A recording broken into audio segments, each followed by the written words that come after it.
مساء الخير يا شيخ. مساك الله بالخير والعافية. تعرفون يا الربع؟ ايه يا شيخ. ان خطف السواح ما هو من عاداتنا ولا من اسلافنا. ايه يا شيخ. واللي سواه طالب وقناف وصقر وعامر خطأ كبير. ايه وش رايك يا طالب؟ يا شيخ اللي تامر فيه الامر امرك، واللي تامر فيه احنا مستعدين. لازم تسلموني السياح من شان اسلمهم، مفهوم يا طالب؟ ايه اللي تامر. وش رايك يا عامر؟ والله القول قولك يا شيخ، واللي تؤمر به بايصير. وش رايك يا صقر؟ الشور شورك والامر امرك يا شيخ. وبعدين انا وش دخلني يا شيخ؟ انا قلت لهم لا تخطفوا السياح، السياح ما لهم ذنب.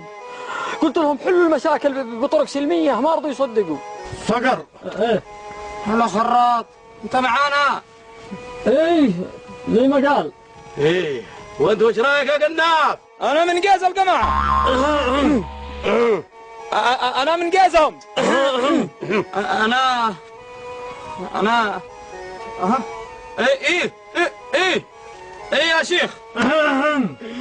انا رافض اسلم السياح. ايه رافض تسلمنا السياح؟ انا ما بسلم السياح الا بشروط. شروط؟ ايه وش هو شرطك؟ شرطي 150 مهر. ايه شرطي.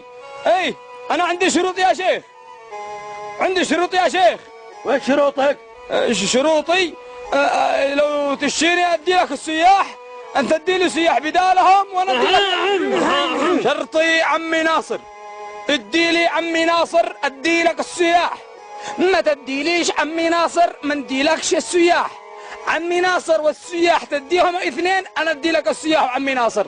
هات عمي ناصر وشلك السياح. واخر كلام وعلى 10 يا راوي.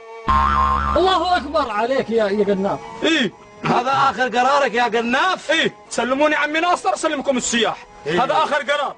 قناف خذ سياحك وانقلع، ما ابي اشوفك في الديره والقبيله تقاطعك. يلا انقلع. الله الله الله الله على ذي الديرة، مو معك تطردني من ديرة من هين ثنتين خيام. قتلني الريح والبرد والغبار والمخافة، والدخان حقك عامل لك كاوي تحرق لك توائر. كم بالدخان حقك قتلني، مو معك من ديرة. فقعني بديرتك، مو من ديرة بلا نيلة، لا ماء لا كهرباء لا غاز، حسب الله واحنا عايشين بالمدينة. يا رجال بطل لك بس، خلي ديرتك لك تنفعك. انا شقزع وخيم حقك بلهن وشرب ماهن. ديرة معك دحين قصور الله مدري مو. انقلع. ما هي عتبها ليش الديرة تنتن خيام.